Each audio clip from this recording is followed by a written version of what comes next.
Kisah Nabi Sulaiman alaihi salam.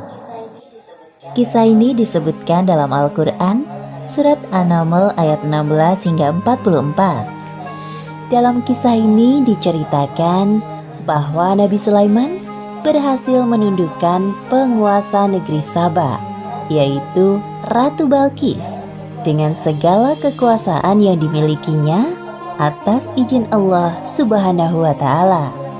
Nabi Sulaiman adalah anak dari Nabi Daud alaihi salam. Beliau mewarisi kerajaan ayahnya dan mendapat gelar kenabian.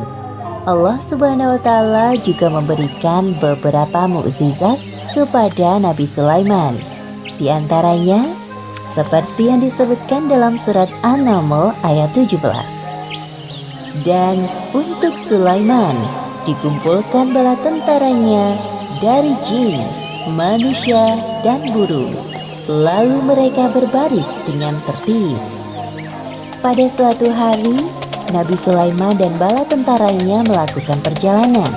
Sampailah mereka di lembah yang banyak semutnya. Namun tidak ada yang menyadari kecuali Nabi Sulaiman. "Wahai semut-semut, cepatlah kalian masuk ke sarang, agar kalian tidak terinjak oleh Raja Sulaiman. Dan ayo, cepat lari." "Siap, Ratu." Mendengar seruan Ratu Semut kepada anak buahnya, Nabi Sulaiman tersenyum dan menghentikan langkahnya. Kemudian mereka menunggu rombongan semut itu berbondong-bondong masuk ke dalam sarang. Sebelum melanjutkan perjalanan, Nabi Sulaiman memeriksa tentaranya satu persatu. Ketika sampai di bangsa burung, Nabi Sulaiman merasa ada yang kurang. "Mengapa aku tidak melihat Hudhud? Apa dia tidak ikut dalam perjalanan kali ini?" "Wahai Raja Sulaiman, sebenarnya tadi Hudhud terbang bersama kita. Namun sekarang dia menghilang entah kemana." "Kemana perginya Hudhud? Awas saja dia datang tanpa membawa alasan yang masuk akal. Akan aku hukum dia nanti." Untungnya, tak lama kemudian, burung Hudhud datang. "Dari mana saja kau, Hudhud?" "Maafkan hamba karena pergi tanpa izin, wahai Raja Sulaiman. Namun sebelum menghukumku, sudikah engkau mendengar kabar dariku terlebih dahulu? Mungkin engkau belum pernah mengetahui tentang ini." "Perihal apa itu, wahai Hudhud?" "Jadi sebenarnya di tengah perjalanan tadi, hamba tertinggal dari rombongan, terbang berputar-putar sampai akhirnya terdampar di suatu negeri bernama Saba. Negeri itu dipimpin oleh seorang perempuan. Namun sayangnya, hamba melihat ratu dan kaumnya sedang menyembah matahari, bukan Allah Subhanahu wa Ta'ala." "Apakah perkataanmu ini dapat aku percaya? Kau tidak sedang mencari-cari alasan agar lolos dari hukumanku, bukan?" "Wahai Raja Sulaiman, mana berani hamba berbohong kepadamu."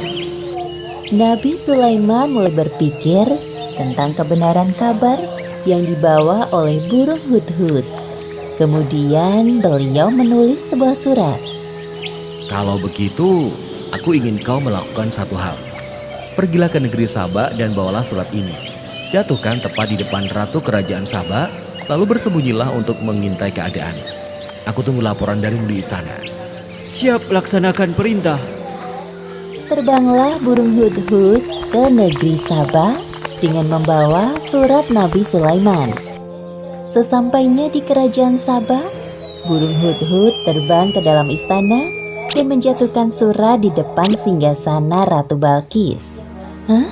Sebuah surat? Dari siapa ini?" Sebelum pergi, burung Hudhud memberi hormat kepada ratu. Ratu Balqis tercengang melihat seekor burung yang sopan seperti Hudhud. Sepertinya surat yang dibawa burung itu dari orang yang hebat. Apa ya isinya? Ratu Balqis penasaran dan langsung membaca isinya. Ternyata surat tersebut dari Raja Sulaiman. "Dengan menyebut nama Allah yang Maha Pengasih lagi Maha Penyayang, aku Sulaiman, utusan Allah. Aku mendengar bahwa ratu dan rakyat negeri Saba menyembah matahari.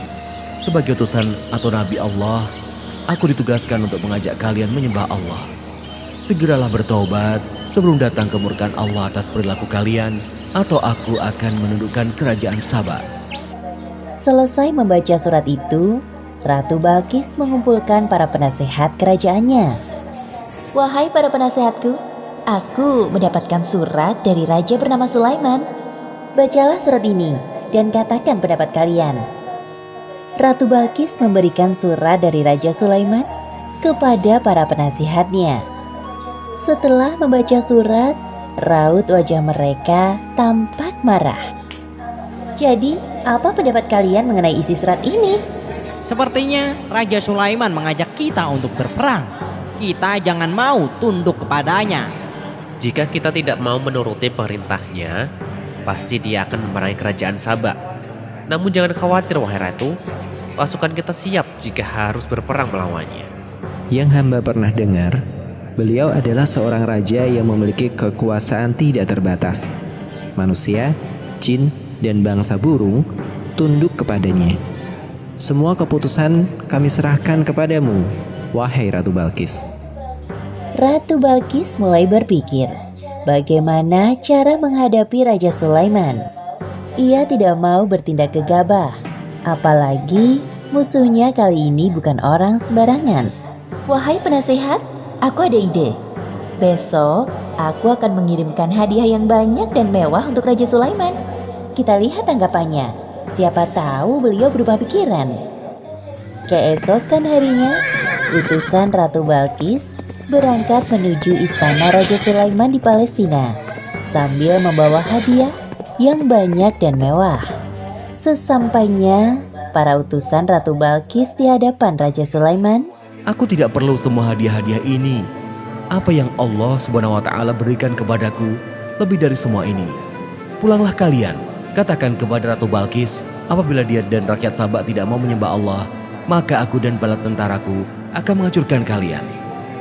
Baik, wahai Raja Sulaiman, akan kami sampaikan pesanmu kepada ratu kami. kedua utusan itu pulang ke negerinya dengan perasaan sedih dan takut. Mereka segera melaporkan apa yang terjadi dan pesan dari Raja Sulaiman. Kemudian, Ratu Balkis mencari cara lain untuk menghadapi Raja Sulaiman. Jika nekat berperang, jelas pasukannya akan kalah telak. Wahai para penasehatku, siapkan pengawal untukku. Aku harus turun tangan langsung kali ini untuk menemui Raja Sulaiman. Siap, wahai ratu. Tak jauh dari istana, tampak burung Hudhud mendengar percakapan mereka. Ia segera terbang ke Palestina untuk melaporkan apa yang didengarnya kepada Raja Sulaiman. Nabi Sulaiman mendapat laporan dari burung Hudhud dan segera menyiapkan sebuah rencana untuk menyambut Ratu Balkis. Wahai para penasihat kerajaanku, siapakah di antara kalian yang sanggup membawa singgasana Ratu Balkis ke hadapanku? Hamba bisa melakukannya, wahai Raja Sulaiman. Seberapa cepat kau bisa melakukannya? Sebelum engkau berdiri dari duduk, singgasana Ratu Balkis akan hamba bawa ke sini. Wahai Raja Sulaiman, hamba bisa melakukannya sebelum engkau berkedip. Lakukanlah. Seketika itu juga, singgasana Ratu Balkis hadir di hadapan Nabi Sulaiman. Subhanallah, Maha Suci Allah. Inilah karunia dari Allah untuk mengujiku. Apakah aku bersyukur atau malah mengingkari nikmatnya? Seperti yang disebutkan dalam Al-Quran, surat An-Naml ayat 40. Barang siapa yang bersyukur, maka sesungguhnya dia bersyukur untuk kebaikan dirinya sendiri. Dan barang siapa ingkar, maka sesungguhnya Tuhanku Maha Kaya, Maha Mulia. Ubahlah sedikit bagian dari singgasana ini. Kita akan lihat apakah Ratu Balkis masih mengenalinya atau tidak. Satu lagi, ubahlah lantai istana ini berlapis kaca yang terdapat ikan-ikan di bawahnya. Akan kami laksanakan, wahai Raja Sulaiman. Rombongan Ratu Balkis sudah tiba. Nabi Sulaiman menyambut Ratu Balkis dan rombongannya di depan pintu istana. Kemudian diperlihatkan kepadanya sebuah singgasana. Selamat datang di istanaku, wahai Ratu Balkis. Silakan duduk terlebih dahulu. Ratu Balkis duduk di singgasana. Lalu ia pun merasa ada yang aneh. Seperti inikah singgasanamu? Iya, ini sungguh persis dengan yang aku miliki. Tapi tidak mungkin. Tadi sebelum pergi, aku melihat singgasanaku masih ada pada tempatnya. Aha, aku sedikit banyak mengetahui tentang kehebatanmu, wahai Nabi Sulaiman. Masuklah ke dalam istanaku, wahai ratu. Ratu Balkis tak henti-hentinya mengagumi keindahan istana Raja Sulaiman. Lalu pandangannya tertuju pada lantai jernih seperti kolam ikan di tempatnya berpijak. Seketika itu ia mengangkat sedikit jubahnya. Wahai ratu, tidak usah khawatir jubahmu akan basah. Itu hanya lantai yang terbuat dari batu berlapiskan kaca. Benar juga. Wah, semuanya ini sungguh indah sekali. Ratu Balkis benar-benar terpesona dengan keindahan dan kekuasaan yang dimiliki oleh Raja Sulaiman. Dalam hatinya ia merasa tidak ada apa-apanya dibandingkan Raja Sulaiman. Sesungguhnya, semua yang aku miliki adalah pemberian dari Tuhan pencipta alam semesta. Dialah Allah Subhanahu wa Ta'ala. Ya Allah, sungguh selama ini hamba telah berbuat zalim. Maafkan hamba. Mulai saat ini hamba berserah diri kepadamu, Tuhan pencipta alam semesta. Demikianlah akhir kisah Nabi Sulaiman alaihi salam. Beberapa pelajaran yang dapat kita ambil dari kisah ini diantaranya, pertama, hendaknya kita bersikap rendah hati dengan segala kehebatan yang dimiliki, seperti sikap yang dicontohkan oleh Nabi Sulaiman. Kedua, bersikaplah lemah lembut kepada semua makhluk Allah. Dan ketiga, hendaknya kita selalu bersyukur atas karunia yang diberikan Allah dengan cara mengingatnya. Karena semua yang diberikan Allah kepada kita adalah titipan yang kelak akan dimintai pertanggungjawaban di akhirat. Wallahu a'lam bishawab.